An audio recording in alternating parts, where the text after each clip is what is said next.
할렐루야. 오늘 에덴교회 2부 예배에 오신 모든 분들을 주님의 이름으로 환영하고 축복합니다. 우리 이 시간 사도신경으로 신앙 고백하겠습니다.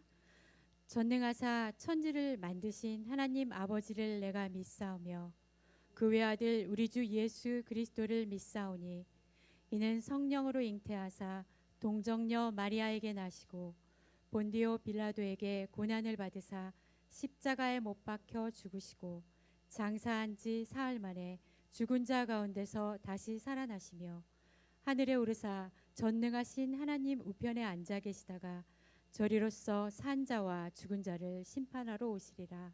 성령을 믿사오며 거룩한 공회와 성도가 서로 교통하는 것과 죄를 사하여 주시는 것과 몸이 다시 사는 것과 영원히 사는 것을 믿사옵나이다. 아멘.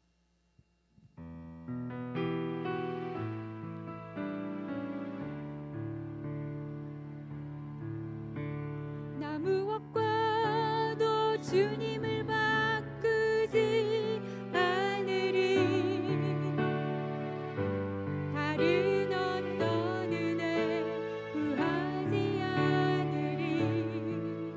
오직 주님만이 내 삶의 도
마지막 찬양은 몸이 불편하지 않으시면 우리 다 함께 일어나셔서 하나님께 영광 올려드리도록 하겠습니다.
기도드리겠습니다.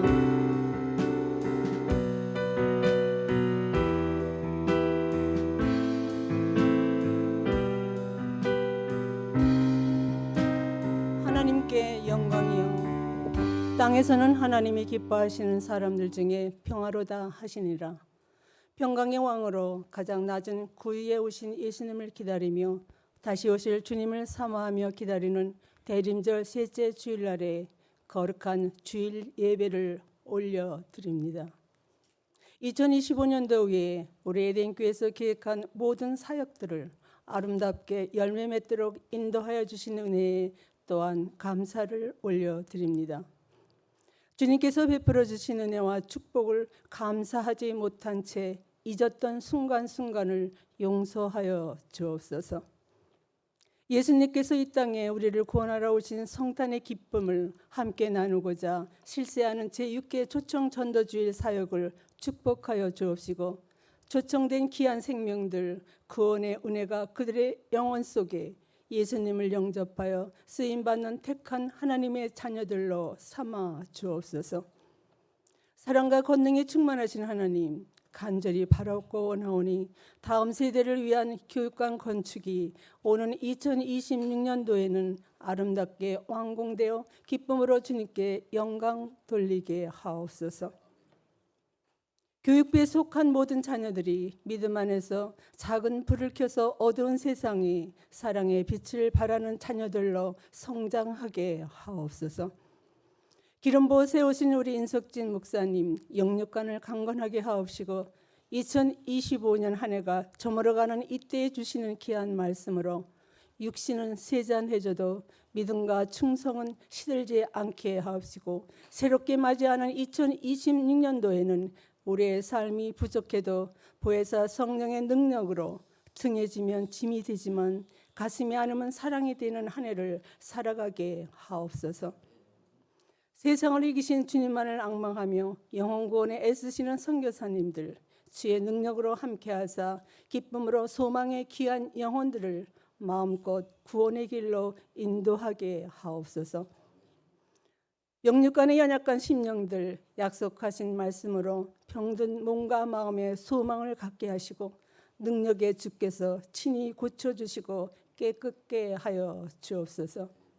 남모르게 주님과 교회를 위해 봉사하는 교회 일꾼들에게 흔들어 채워지는 큰 축복이 임하게 하옵소서.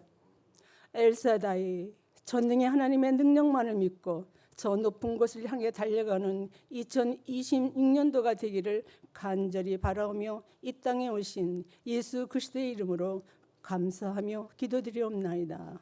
아멘.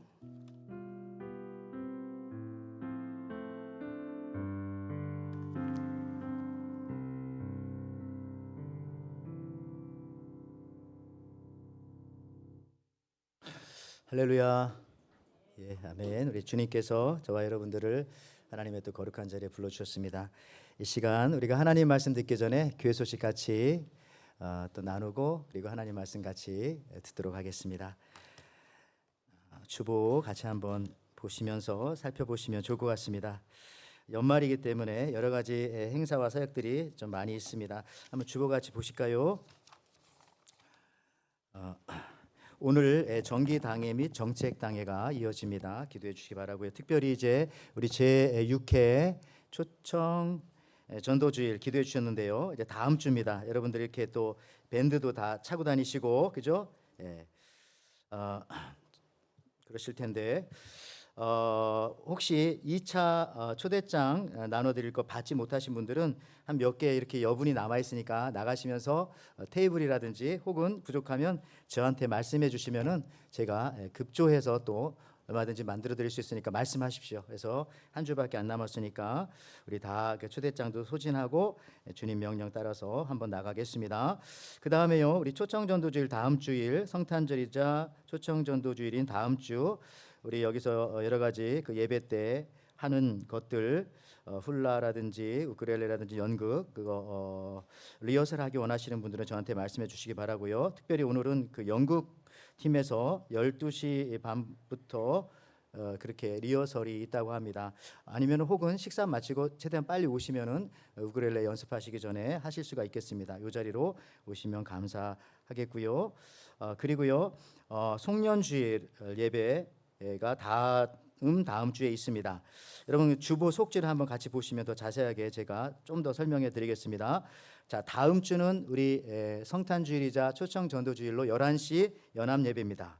그리고 12월 24일 이번 주 수요일 말고 다음 주 수요일은 성탄 2부 예배인데 수요 예배 때에 저희가 성탄 2부 예배를 같이 드립니다. 이때 어린이들 또 우리 유스들 나와서 또 찬양도 하고 춤도 출 거고요. 그리고 혹시 여러분들 중에서 가족별 장기자랑 하실 분들이 있으면 저한테 이렇게 신청해 주시면 감사하겠습니다. 상품을 준비할 텐데요. 어떤 분은 말씀하시기를 그 논 탤런트 뭐 그런 대회 같은 것도 하자 하는데 자유롭게 말씀해 주시면 감사하겠고요. 특별히 또 이 성탄 2부 12월 24일 오실 때는 여러분들 그 선물 한 20불 정도 한도 내에서 아무거나 준비해 오시면 좀 아무거나라는 표현은 그렇지만 그 한도 내에서 가장 좋은 거 준비해 오셔서 우리 같이 선물 교환하는 그런 시간 갖도록 하겠습니다. 몇 년 전에도 했는데 굉장히 또 흥미롭고 아주 사랑을 나눌 수 있는 재미있는 시간이었습니다. 그것이 성탄 2부입니다. 12월 24일. 자, 그런 다음에 마지막 주일 12월 28일은 송년주일이자 공동회가 있기 때문에 역시 연합예배로 11시에 드리게 되겠습니다. 그리고 그 이어지는 수요일 저녁 12월 31일에는 송구 영신 예배가 있습니다. 이때는 수요일 예배는 없고요. 조금 늦게 11시에 모여서 촛불 예배와 또 새로운 결단과 말씀 카드 함께 나누는 시간 갖도록 하겠습니다. 그리고 신년 첫 주 1월 4일에는 신년 연합 예배가 역시 있습니다. 이때 재직 발표와 우리 또 성찬식 또 하도록 하겠습니다. 그 밖에도 여러분들 연말 연시기 때문에 여러 가지 사역과 행사가 있고요. 특별히 또 연합 예배라든지 준비하시는 팀들 많이 계신데 또 시간에 유념해 주시기 바랍니다. 특별히 우리 2부에 오시는 분들은 같은 시간이시기 때문에 조금 더 혼돈이 덜할 것이라고 생각되어집니다. 그 밖에도 우리 연말 모임들이 있습니다. 우리 연말 모임들 뉴스 12월 21일 2시부터 8시까지 모임이 있고요. 1시 45분에 교회에서 출발합니다. 그리고 우쿨렐레 연말 파티가 12월 14일 오늘입니다. 노방전도 후에 있고요. 또 음악부 연말 모임이 12월 28일 송년주일이죠. 5시에 있습니다. 우리 평화전도회 송년 위로 모임이 당회 주최로 역시 12월 28일 주일 예배 후에 푸크위엔에서 있습니다. 그 밖에도 여러분들 또 주부에 광고하셔서 또 모임들 광고하시면은 해당되시는 분들 같이 또 참여하실 수가 있겠습니다. 전도회와 부서에서 아직 보고서 내주시지 못하신 분들은 오늘까지 내주셔야 저희가 공동회를 준비하실 수가 있겠습니다. 그 밖에도요 여러분들 광고 보시고 특별히 오늘 그 에덴 우리 우쿨렐레 팀에서 오늘 노방전도 나가는 날인데요. 비가 오셔서 어떻게 될지 모르겠습니다. 우리 팀원들끼리 서로 연락하셔서 또 적당한 장소 내지는 시간을 정하셔서 가신다고 하셨는데요. 또 그 부분 또 잘 유념해 주시기를 바랍니다. 그 밖에도 우리 교회 안에 또 연약한 가정들 많이 또 중보기도 제목란에 있습니다. 여러분 보시고 기도해 주시면 감사하겠습니다. 그리고 이번 주 수요일 예배는요 우리 초청전도주일 준비하시는 분들 거의 대부분 다 우리 온 교인이 될 것이라고 믿습니다. 오셔서 같이 준비하는 기도회 우리 수요 예배 중에 같이 하겠습니다. 그러니까 우리 초청전도주일 준비하시는 모든 분들 혹은 또 태신자를 그렇게 놓고 기도하시는 분들 또 수요일 날 또 마지막으로 오셔서 또 열심히 같이 기도하시고 기도로 준비해 나가시기를 바랍니다. 자, 오늘 하나님께서 우리들에게 주시는 말씀이 있습니다. 누가복음 2장 1절에서 7절에 있는 말씀입니다. 누가복음 2장 1절로 7절에 있는 말씀. 우리 한 절씩 같이 교독하겠습니다. 그때에 가이사 아구스도가 영을 내려 천하로 다 호적하라 하였으니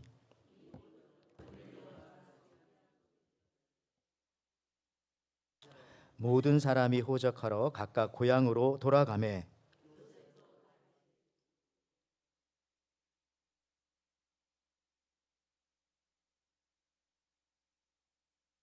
그 약혼한 마리아와 함께 호적하러 올라가니 마리아가 이미 잉태하였더라. 같이 있습니다. 첫 아들을 낳아 강보로 싸서 구유에 누였으니 이는 여관에 있을 곳이 없음이로라.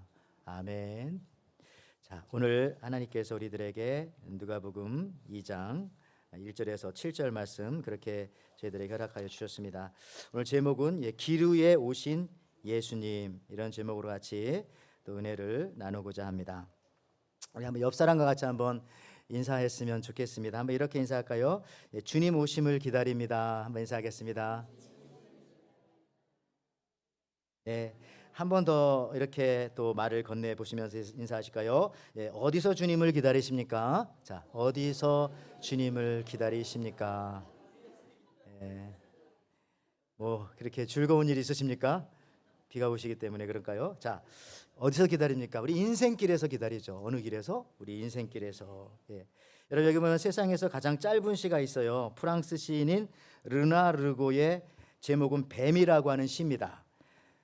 짧으니까 빨리 들으세요. 자, 뱀 너무 길다. 끝입니다. 근데 이분이 노벨 문학상 받으신 분이에요. 뱀 너무 길다. 근데 일본의 또 이 하이쿠라고 하는 시인은 17자로 자연의 순간을 포착한 일본의 유명한 시를 남긴 분이 있어요. 시는 이렇습니다. 오래된 연못, 개구리 뛰어든다, 풍덩. 이겁니다. 이게 자연의 순간을 포착한 그런 시라고 합니다. 우리 개야 가바지도 비꼬모 맞추노또. 좀 비슷합니까? 전혀 일본어 아시는 분들은 왜 저러고 있나 아시겠지만 그렇게. 다음에 이게 장곡이라고 하는 분, 프랑스의 그분도 이런 짧은 시를 썼어요. 좀 짧은 거 얘기합니다. 내 귀. 자, 이렇게 됩니다. 내 귀, 소라 껍데기, 파도 소리 들려. 이겁니다. 근데 여기에 또 모든 걸 또 담았다고 사람들은 생각하고 좋아합니다. 또 여러분, 그런가 하면 이런 시도 있습니다. 제목은 설교입니다. 설먼, 설교. 설교 너무 길다. 제가 지은 시입니다. 여러분 만족하십니까? 그래가지고 여러분, 길다, 뱀 너무 길다. 저는 길다 하면서 엉뚱한 생각해봤어요. 길을 한번 생각해봤어요. 길을 좀 발견해야 되겠다. 좀 엉뚱하죠? 길이 있으면 여러분 됩니다. 길이 있으면. 죽을 길이 있는가 하면은 살 길도 있습니다. 여러분들은 오늘 예수님 주신 살 길을 따라서 바로 이곳에 와서 예배 드리고 있다고 저는 믿는데요.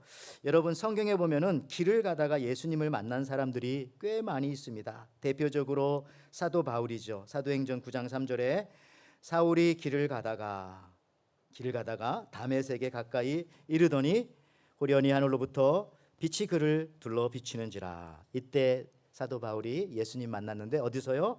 길을 가다가 노 중에, 도상에서. 여러분들, 그런가 하면은 또 우리 예수님 부활 이후에 예루살렘으로부터 엠마오로 내려가던 두 제자, 글로바라는 사람과 또 한 명의 제자, 예수님께서 길에서 만나 주셨습니다. 이런 대표적인 분들이 있어요. 여러분들, 길에서요, 그런가 하면은 예수님을 잃어버린 사람들도 있습니다. 대표적으로 길에서 예수님을 잃어버린 사람들은 누구냐면은 예수님과 가장 가깝다고 생각했던 사람들입니다. 예수님의 가족들이죠. 누가복음 2장 44절에 동행 중에 있는 줄로 생각하고 하룻길을 간 후 친족과 아는 자 중에 찾지 못한 거예요. 예수님의 가족이 예수님을 길에서 잃어버린 겁니다. 저는 이걸 보면서 아니, 가족을 잃어버려? 우리도 그런 거야. 오늘날은 누가 예수님을 가장 잘 잃어버릴 가능성이 많은가? 예수님을 잘 안다고 하는 사람들, 또 이 정도 믿음이면은 괜찮다라고 하는 그런 분들, 또 내가 성도라고 교인이라고 생각하는 그런 분들 중에 오히려 더 그 길 중에 예수님을 잃어버릴 가능성도 있겠구나 하는 생각을 하게 되어집니다. 여러분들, 예수님이 이 땅에 오실 때에 예수님이 오신 곳은 길가입니다. 자기 고향집도, 아버지 요셉의 집도, 애할머니가 있는 마리아의 고향 나사렛도 아니고, 심지어 예루살렘도 아니고 바로 베들레헴 근처 마구간에 오셨습니다. 외형적으로는 여관이지만 방이 없었으니 마구간, 그냥 길인 거예요. 길 바닥인 거예요. 거기에 조금 들어가서 그냥 마구간, 문이나 있었을까요? 그냥 길인 거죠. 노중에서 예수님 태어나셨어요. 나사렛에서부터 베들레헴 가는 그 길 중에 예수님께서는 태어나셨던 것입니다. 그렇게 찾아오신 이유가 무엇일까 생각할 때에 우리를 어떤 길에 있든지 우리를 만나 주시려고 예수님은 그렇게 길 중에 노상에서 우리를 찾아오신 것은 아닌가 생각합니다. 예수님은 편안히 머무는 왕궁의 부드럽고 푹신한 비단 이불에 태어나신 것이 아니고요, 딱딱하고 더럽고 길 위의 대표적인 동물이었던 말이 먹는 말 밥통에 그렇게 태어나신 겁니다. 길 대신 예수님께서 이 땅에 오실 때에 길을 통해서 우리에게 오신 것이죠. 여러분들 이미 알고 계신 것처럼 예수님의 육신의 어머니와 아버지였던 요셉과 마리아는 북쪽 나사렛에 살고 있었습니다. 여기 지도 보면 나오지만은 그 나사렛에서부터 남쪽 유다 지파였던 그 요셉이 자기 고향으로 가야 되니까, 조상의 고향으로 가니까 유다 땅 베들레헴까지 가야 되는데 그 당시 로마가 이스라엘을 지배하는 시기였기 때문에 그 로마 황제 정책에 의해서 세금 거두려고 그런 것이죠. 자기 고향에 가서 호적을 다시 해라. 그래서 가는 거예요. 그 거리가 그런데요, 한 160km, 한 95마일 정도 그렇게 되는 것이에요.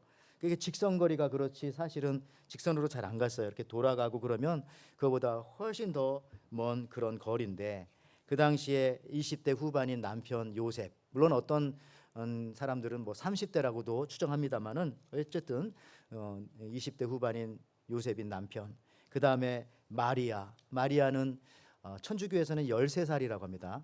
근데 이제 보통 그 정도는 너무 어리고요, 한 16살 내지 18살 그 정도 되지 않았을까. 임신한 그 마리아를 그 요셉이 데리고 그렇게 가는 길이니 얼마나 힘들고 험난한 길이었겠는가 생각하게 됩니다. 누가복음 오늘 2장 1절 3절 말씀이 그거죠. 그때에 가이사 아구스토가 영을 내려 천하로 다 호적하려 하였으니 이 호적은 구레뇨가 수리아 총독이 되었을 때에 처음 한 것이라. 모든 사람이 호적하러 각각 고향으로 돌아가매. 그렇죠? 지금 마리아는 남편의 고향인 남쪽 유다 땅 베들레헴으로 가는 노중이었습니다. 가는 길이었어요. 근데 목적지에 다 다다르기도 전에 길에서 노중에 여행 중에 예수님은 태어나셨던 것입니다. 여러분도 상상해 보십시오. 어디 유럽이나 이런 데 여행 갔는데 갑자기 아이가 태어난다든지 그러면 그게 축복이 아니라 얼마나 당황스럽겠어요. 예수님은 길 위에 태어난 아기였습니다. 누가복음 오늘 또 본문의 2장 4절에서 7절 말씀해 보니까 요셉도 다윗의 집 족속이므로 갈릴리 나사렛 동네에서 유대를 향하여 베들레헴이라 하는 다윗의 동네로 그 약혼한 마리아와 함께 호적하러 올라가니 마리아가 이미 잉태하였더라.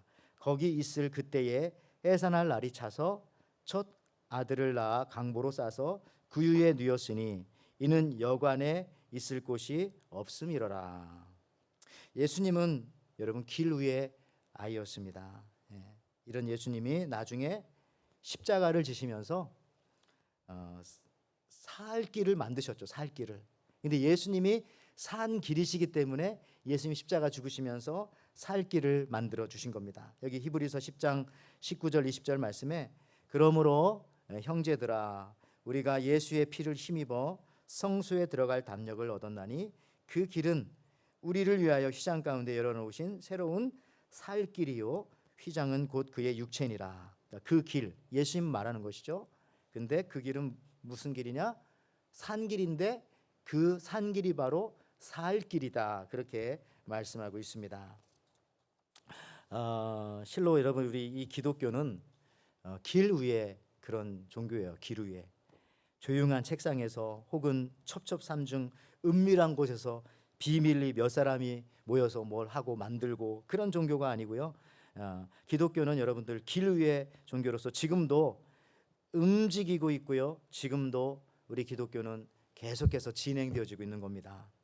심지어 우리 신약 성경에 보면은 성경 이름 자체가 에베소서, 에베소 교회에게, 빌립보서, 빌립보 교회에게, 데살로니가 전후서, 데살로니가 교회에게. 그러니까 교회 그 당시 이름이 다 도시의 이름을 딴 거예요. 도시의 이름을 그대로 쓴 겁니다. 여러분 도시가 뭡니까? 길들로 연결되어지는 그 지점에 만들어지는 사람 사는 곳이 도시지 않습니까? 그러니까 도시라는 것 자체가 그게 그냥 길 위에 있는 것이에요. 길 위에. 길이 없으면 도시가 존재하지도 않죠. 그러니까 여러분들 이 우리 기독교는 언제나 길 위에 진행되어지는, 길 위에 있는 그런 우리의 믿음의 종교입니다. 은둔과 비밀의 종교가 아니라는 거죠. 여러분 우리 교회는 지금도 뭐 그런 분은 거의 없겠습니다만 오늘만 또 특별히 가능하리라고 믿어요. 오늘도 몇 분 못 오신다고 연락이 오셨더라고요. 오늘 호놀룰루 그 마라톤 때문에 마침 자기 앞에 뭐 이렇게 그런 분들이 계셨어요. 근데 오늘만 빼고는 웬만하면 여러분들 다 이제는 우리가 온라인 예배가 아니라 다 현장 예배 드리시잖아요. 또 드려야 하지 않습니까? 예. 뭐 피치 못할 사정으로 몸이 너무 아프거나 그럴 때는 뭐 정말 어쩔 수 없지만은 예배의 현장이요, 우리 공동체가 모이는 현장인 이 교회에 나와서 우리가 함께 예배 드리는 것이 그것이 좋습니다. 그러니까 길 위의 기독교라는 것은요, 항상 그 길을 걷고 있는 교회와 성도들을 나타내는 그런 표현이기도 합니다. 제가 이제 몇 주 전에 여러분들과 같이 함께 나눴던 구약 성경에 모압 여인이었던 룻이라는 여인이 있죠. 다윗의 조상이 되었습니다마는 그 과정을 살펴보았습니다마는 룻이 길을 걸어서 이삭 줍는 곳에 다다랐고요. 하나님의 인도하심으로 그녀가 어떤 한 밭에 가서 이삭을 주었습니다. 그런데 그 밭이 바로 미래에 자기를 받아줄 남편이 될 보아스의 밭이었다는 사실이죠. 여기 룻기 2장 3절에 나오지 않습니까? 그래서 룻은 밭으로 나가 보리 베는 일꾼들을 따라다니면서 떨어진 이삭을 줍고 있었는데 우연히 그곳은 엘리멜렉의 친척 보아스의 밭이었더라. 그렇죠. 여러분 여기서 이 룻이 나는 모압 여인이고 지금 돌아온 지도 얼마 안 되고 말도 잘 안 통하고 하니까 난 그냥 집에 좀 있어야 되겠어. 그렇게 하지 않았어요. 룻은 문을 박차고 길을 향하여 나갔습니다. 그리고 하나님이 인도해 주시는 그 길을 따라 가봤더니 거기가 바로 보아스의 밭이더라. 이런 겁니다. 그렇잖아요. 룻이 뭐 아이고 나도 그냥 마음도 그렇고 우리 시어머니도 지금 우울증 걸려서 저러고 계시고 자기 이름도 바꿔가지고 뭐 마라 쓴물이라고 하고 있고 좀만 기다려보자. 이게 아니라 이러면 안 되지. 하나님 믿었으니까 문을 박차고 길을 앞에 보이는 길을 따라 막 그냥 갔더니 그 연결되어지는 곳이 어디냐? 보아스의 밭. 나중에 그 보아스가 자기 남편이 되어지고 그들은 다윗의 조상이 되어지지 않습니까? 여기서 우연이라는 말 자체가 사실은 내 힘이 아니라 하나님의 은혜로 여러분이 일단 나가서 길을 걸으면은 그 하나님의 은혜에 의해서 주님이 원하시는 그곳으로 가게 되어지는 겁니다. 여러분 그래서 그런 말 있잖아요. 답은 현장에 있다. 답은 필드에 있다. 오래된 미국 LA를 배경으로 한 탐정 드라마 형사 콜롬보라든지 아니면 몇 년 전에 역시 이것도 그렇지만 최근이죠. 이 몽크라고 하는 탐정 드라마 보면은요. 저분들이 늘 문제가 생기고 어떤 문제를 풀지 못하면 늘 하는 말이 뭐예요? 항상 사건의 실마리는 어디에 있다? 현장에 있다. 사건 현장에. 그래서 늘 사건 현장으로 갑니다. 거기 가서 밟아보고 냄새 맡아보고 쓰레기통도 뒤져보고 앉아도 보고 누워도 보고 거기서 하늘도 쳐다보고 그러니까 현장에 가야 뭐가 이 실마리가 잡히는 거죠. 여러분들 그렇습니다. 하나님의 은혜는요 모두에게 내려오지만 특별히 여러분들처럼 봉사의 현장에 있을 때 예배의 현장에 있을 때에 또 전도의 현장에 있는 사람에게 더욱더 강력하게 그것이 임하는 것이고요. 그것을 깨닫고 알게 되는 것이죠. 그게 그런 거였어? 라는 것을 그때 알게 되는 거예요. 성경 말씀도 여러분 풀리지 않는 부분이 있을 겁니다. 근데 나가서 헌신하고 봉사하고 전도하다 보면 그게 그런 말씀이었어? 라는 것을 알게 되는 거예요. 그것이 바로 우리 기독교라는 것이죠. 오래전 여기 어른들 중에서 학력고사 대학 시험 보거나 수능 때도 그랬는지 모르겠어요. 그때 기억나십니까? 시험 보기 바로 전날 자기가 시험 볼 장소에 가서 시험 볼 자리를 확인하는 겁니다. 기억나죠? 교실 안에는 못 들어갑니다만 학교에 가서 복도에서 그 유리창 너머로 자기 수험 번호와 책상에 붙어 있는 번호를 이렇게 확인하고 오는 그랬어요. 그 전날에. 그렇죠? 그래서 이제 그 다음 날 이제 가는 건데 가끔 보면은 항상 아침 6시 뭐 뉴스에 꼭 그냥 이 경찰을 뒤에 오토바이 타고 막 늦게 들어가고 하는 애들이 있었어요. 이런 애들은 바로 어떤 애들입니까? 전에 현장에 안 가봤기 때문에 학교를 잘못 찾아가가지고 급하게 그렇게 가는 아이들이 꼭 한두 명씩은 뉴스에 나오기까지 하지 않았습니까? 그러니까 현장에 가봐야 되는 거예요. 가봐야 올바르게 할 수 있는 거죠. 저는 이 11월 이맘때쯤이면은 제가 한번 살았던 그 시카고에 눈이 너무너무 많이 온 기억밖에 없습니다. 겨울이면 무조건 눈이에요. 한국도 보니까 지난주인가요? 서울에 눈이 많이 왔다고 그렇게 말씀하시더라고요. 근데 그 중에서도 그 서울에 여러 구가 있는데 어디 뭐 성동구청장 그분이 가장 눈을 잘 치워서 뭐 퇴근길, 출근길, 등교길 막힘없이 눈길 사고 없이 뭐 다른 구청이나 행정 도시들과 비교할 때 차이가 많이 나가지고 칭찬받고 뭐 나와서 뭐 이렇게 인터뷰도 하고 그러는 것들을 들은 기억이 있습니다. 근데 비결이 뭐냐 했더니 그분이 그러더라고요. 자기가 이제 서울의 그 성동구니까 이렇게 보면은 저쪽 인천이라든지 강화도 쪽에 눈이 오는 소식을 자기가 듣는데요. 일기예보를 못 믿는 건 아니지만 그 소식을 들으면 그때부터 이제 성동구에서는 염화 칼슘을 뿌리고 도로의 열선을 가동시키고 이제 작동하는 거죠. 그러다 보니까 눈이 오자마자 다 치우고 녹아버리니까 괜찮았다. 아마 이렇게 현장에 있는 그런 이 관리들은 이렇게 일을 잘 하는 것 같습니다. 여러분들 저도 이제 아까도 말씀드렸지만 시카고에 살 때도 뭐 4, 5개월 동안 눈이 뭐 그냥 계속 오니까 근데 저는 그때 뭘로 오늘은 눈이 많이 오겠구나 안 오겠구나를 알 수 있냐면은 그 고속도로를 딱 나가 보면 알 수 있어요. 지금 눈은 안 오는데 고속도로 옆에 제설 차량들이 딱 이렇게 줄 서 있으면은 오늘 눈이 오겠구나.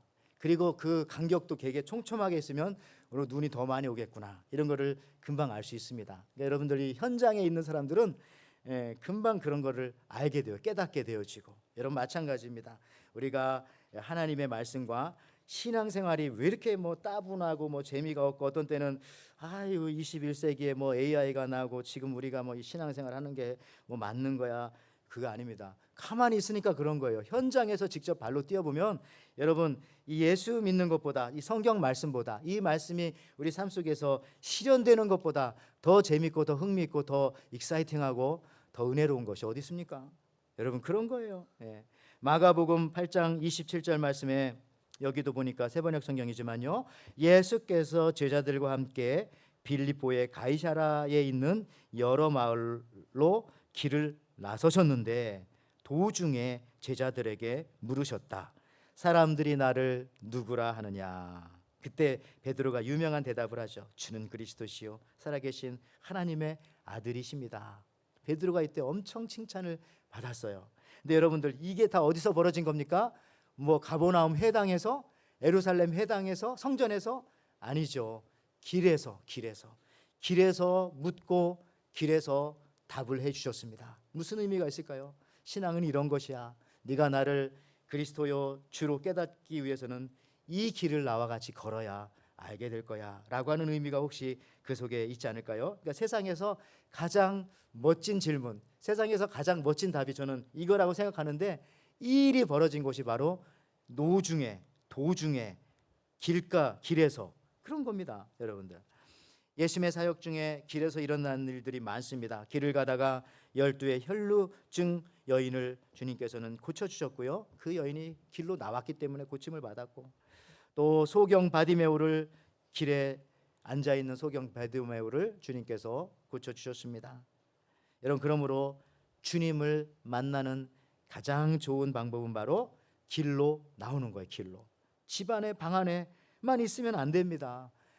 길로 나와야 주님을 더 가깝게 만나고 거기서 기적을 체험하고 정말 놀라운 일을 길에 나오지 않았던 사람들은 체험할 수 없었던 그 것들을 체험하게 되는 겁니다.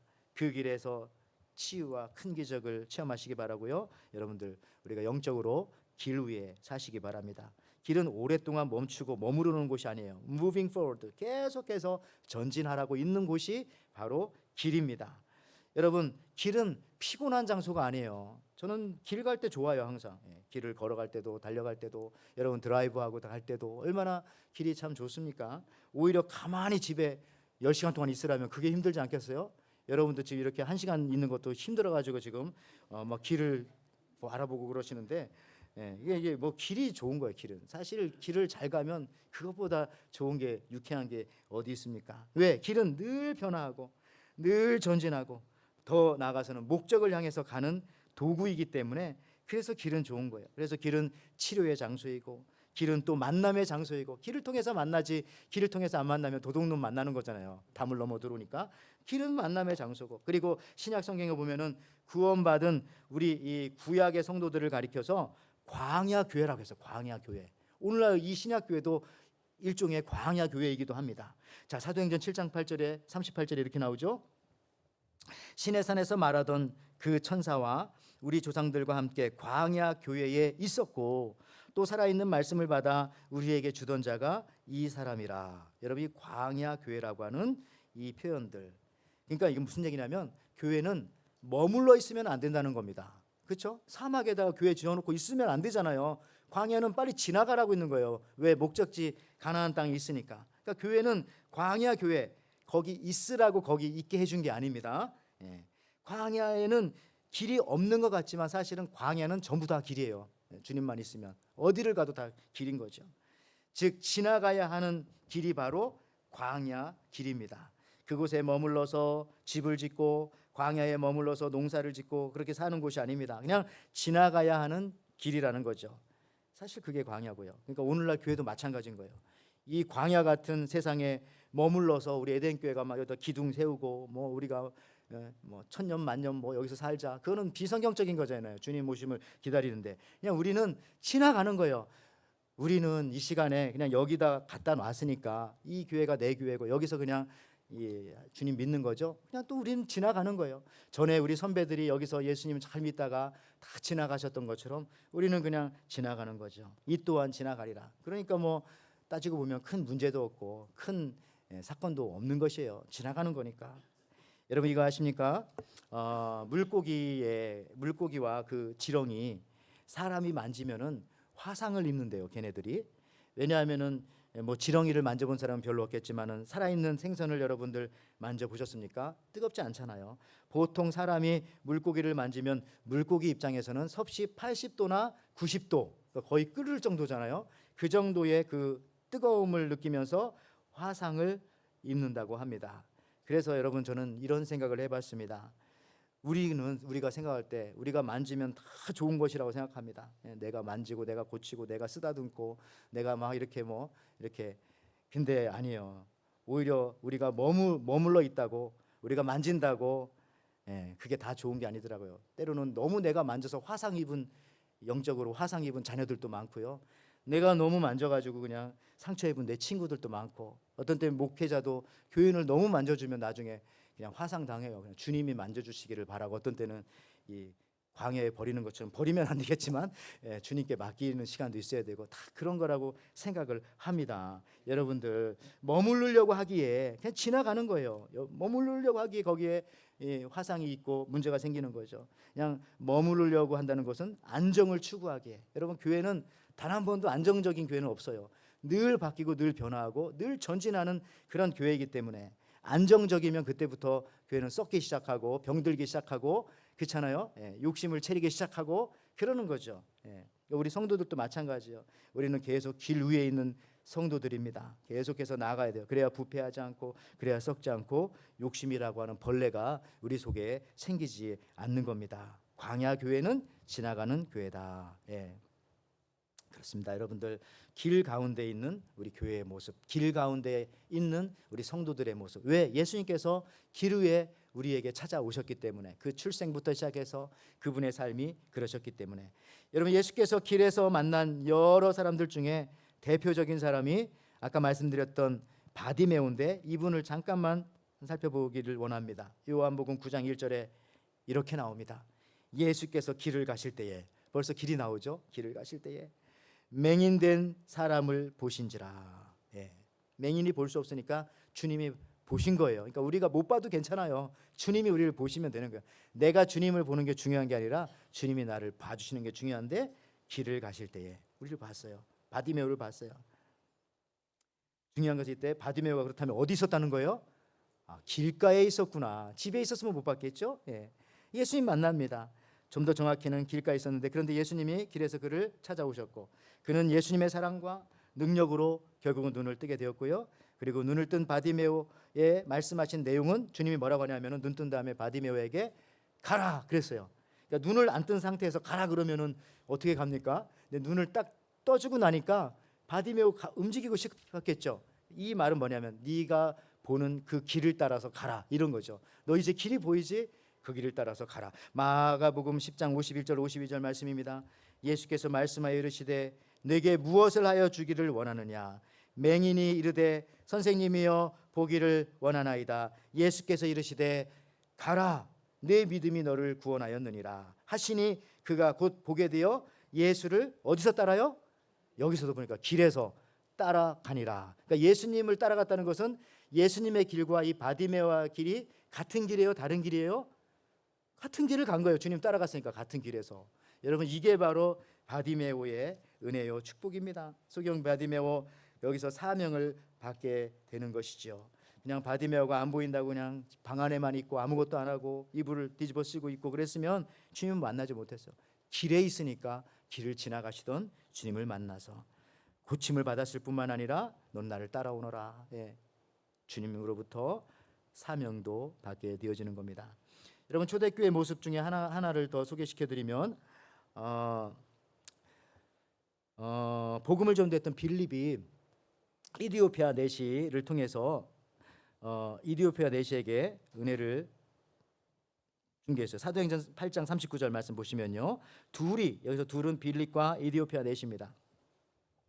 물에서 올라올새 주의 영이 빌립을 이끌어 간지라 내시는 기쁘게 길을 가므로 그를 다시 보지 못하느니라. 여기서도 길이 나오는데 39절만 이나 그 앞에 읽어보면 계속 길이라는 말이 많이 나와요. 내시가 예루살렘에 왔다가 고역곡으로 돌아가는 길에 낭망하며 가는 길에, 근데 빌립 만나서 예수님 복음 듣고 그 즉시 내려가서 세례받고 그 다음에 그의 가는 길이 어떻게 됐다고요? 내시는 이제부터는 기쁘게 길을 가게 되었다 이렇게 말합니다. 여러분들 길에서 여기서도 보니까 예수님을 만났어요.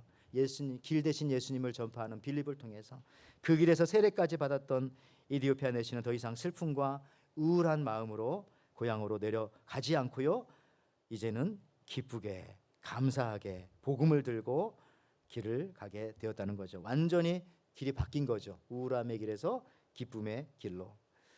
여러분들 이제 말씀을 좀 정리하면서 하나님이 다윗을 왕으로 뽑으신 이유가 뭐라고요? 또 어디서 뽑았어요? 다윗이 일할 때 양을 치는 모습을 보고 뽑으셨다고 했잖아요. 필드에서 그 다윗을 뽑으신 거예요.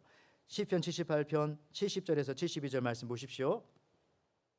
또 그의 종 다윗을 택하시되 양의 우리에서 취하시며 전 양을 지키시는 중에서 그들을 이끌어내사 그의 백성인 야곱 그의 소유인 이스라엘을 기르시게 하셨더니 이에 그가 그들을 자기 마음의 완전함으로 기르고 그의 손의 능숙함으로 그들을 지도하였도다.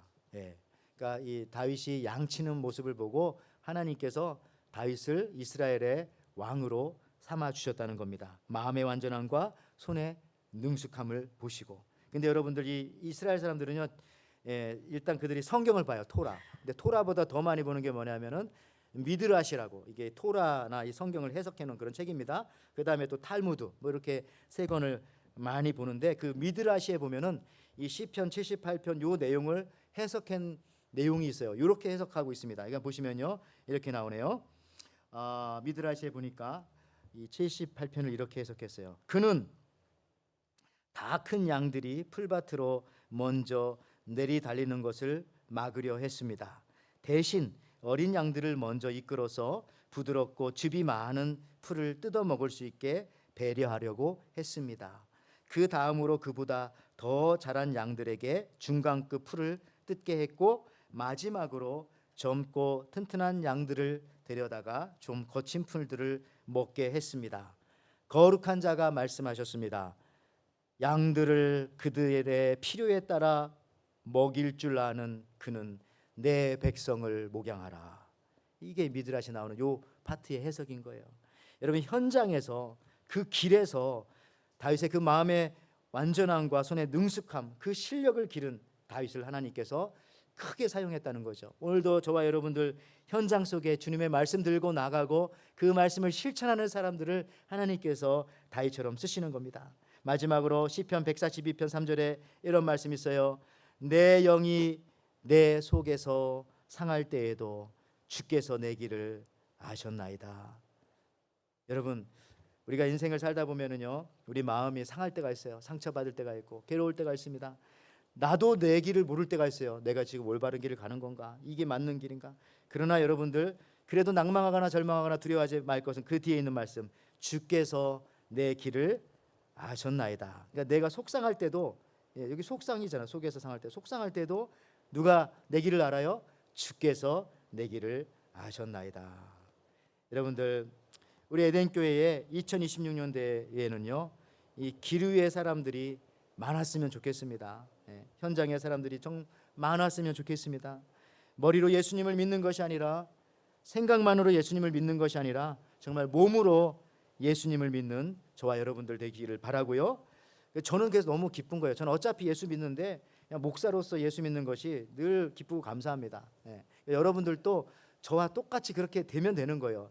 내가 인석진 목사 비슷하게 되겠다라고 하면서 그렇게 하시면 돼요. 여러분들 야전 사령관처럼, 야전병처럼 현장에서 길에서 예수님을 직접 몸으로 믿고 나아가는 정말 2026년도 되기를 기대하고요.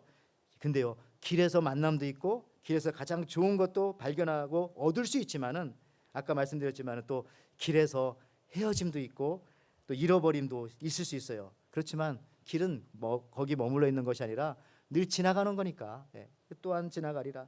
여러분, 우리가 살아가는 이 시간도 인생길이라고 부릅니다. 이런 의미에서 모든 사람들은 그냥 다 길 위에 있는 사람들이다. 우리의 인생의 길은 결코, 우리의 인생길은 결코 뱀처럼 길지 않습니다. 그냥 개구리 물속에 풍덩 뛰어들어가는 그 순간, 그거 같은 인생이에요. 그거 같은 인생. 너무 짧아요. 여러분, 이런 여행, 이런 저니 같은 인생 속에서, 이 여행지에서 길 위에 집을 짓는 사람은 없습니다. 길 위에 지하실 파고 길 한가운데 건물 세우고 거기다 놀이터 만들지 않습니다. 그렇게 하면 그게 불법이고 그 불가능한 일이고, 진짜 그렇게 한다면 그 정말 위험한 일이고요.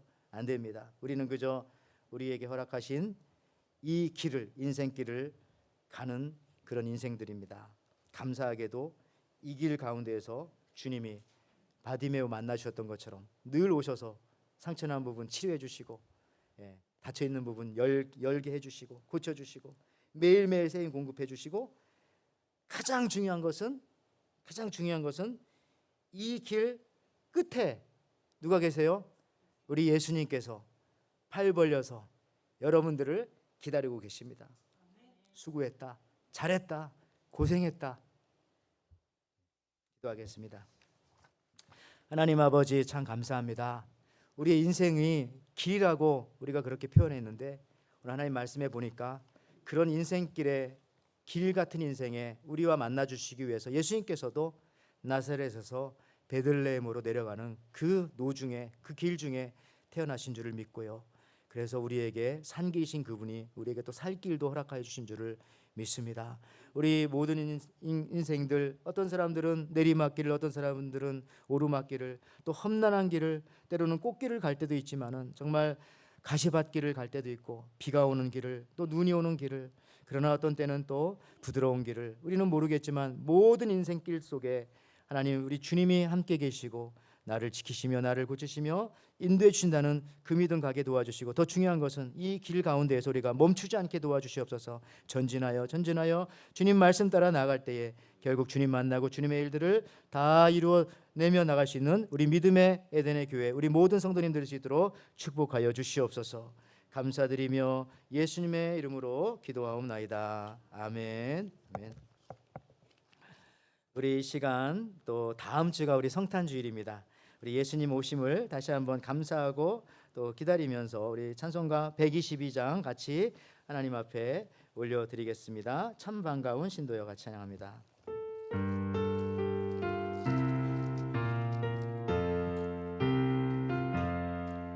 참 반가운 성도여 다 이리 와서 베들레헴 성 안에 가봅시다.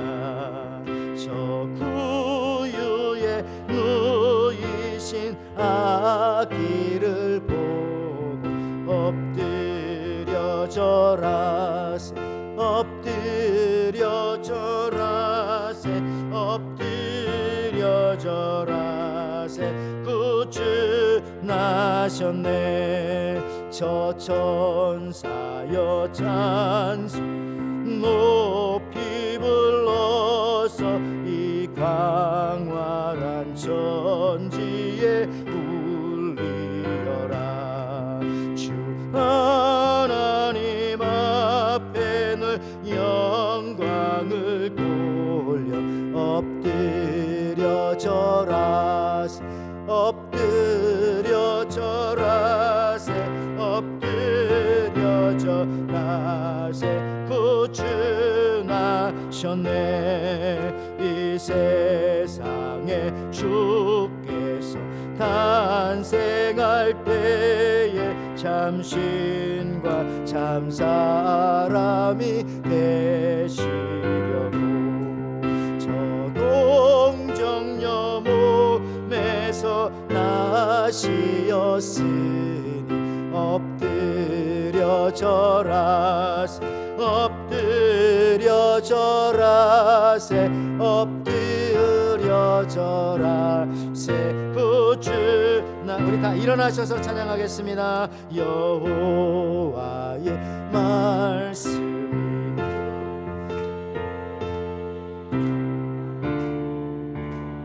구주가 되셨도다.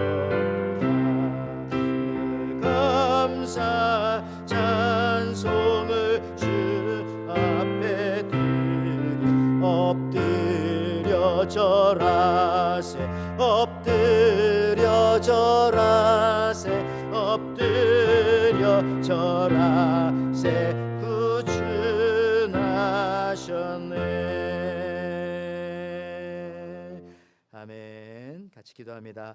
오늘 기도하기 전에 또 이 자리에 참여해 주신 또 방문하신 분들 환영합니다. 우리 배준성, 정은혜, 피터배, 또 리나배, 그 밖에도 이렇게 예배에 참여해 주신 분들 주님의 이름으로 축복하고요. 예배 마치시고 그냥 가지 마시고 우리 친교실에 들어가셔서 또 점심 식사 같이 해주시고 가시면 감사하겠습니다. 기도합니다. 하나님 아버지 참 감사합니다. 오늘 또 하나님께서 우리 인생길 중에 정말 늘 풍성하게 채워주신 그 은혜에 감사하여서 주신 귀한 예물들 주님 앞에 이 시간 올려드립니다. 이 예물을 주님께서 기뻐 받아주시고 하나님 흠양하여 주시옵소서. 하나님 아버지 이제 우리가 인생길 가면서 이제 다음 주일 성탄주일 또 우리 초청전도주일을 맞이하여서 아직도 우리가 볼 때의 인생길에 주님과 연결되어지지 않은 그런 인생의 길을 가는 분들이 있다면 우리가 담대하게 나가서 그 길이 예수님과 연결되어지고 산 길이요 살 길이 될 수 있도록 하나님 아버지 결단하며 나갈 수 있는 또 그렇게 복음을 전할 수 있는 이 한 주간이 되게 주님 축복하여 주시옵소서. 그럴 때에 우리 길에도 주의 빛이 비치게 하시고 주의 놀라운 은혜가 더 풍성하시도록 도와주시고 특별히 우리 에덴에 속한 모든 가정들 기경하는 일터와 사업장과 회사와 모든 학교 현장과 삶의 현장들마다 주님 함께해 주시고 그 길도 주님이 우리에게 허락하셔 주신 길이라고 믿으며 그 가운데서도 기쁨과 또 즐거움과 또 구원의 주님을 또 전하며 살 수 있도록 주께서 허락하여 주시옵소서. 이제는 우리 주 예수 그리스도의 은혜와 하나님의 사랑과 성령의 교통하심이 이 성탄의 계절에 귀리에 오신 예수님 우리의 인생길에 찾아와 주셔서 우리를 따뜻하게 이끌어 주시는 주님을 찬양하며 나도 이제 이 길 위에 멈추지 않고 계속 전진하여 머릿속과 마음속에만 있는 신앙인이 아니라 현장에서 몸으로 부딪히며 예수님처럼 길 위에 그리스도인이 되리라 결단하며 돌아가는 우리 에덴의 모든 성도들 또 우리 귀한 자녀들 일하는 일터마다 사업장마다 특별히 몸이 연약한 모든 가정들을 위해 방문한 모든 가정들을 위해 지금부터 영원토록 함께 있을지어다. 아멘.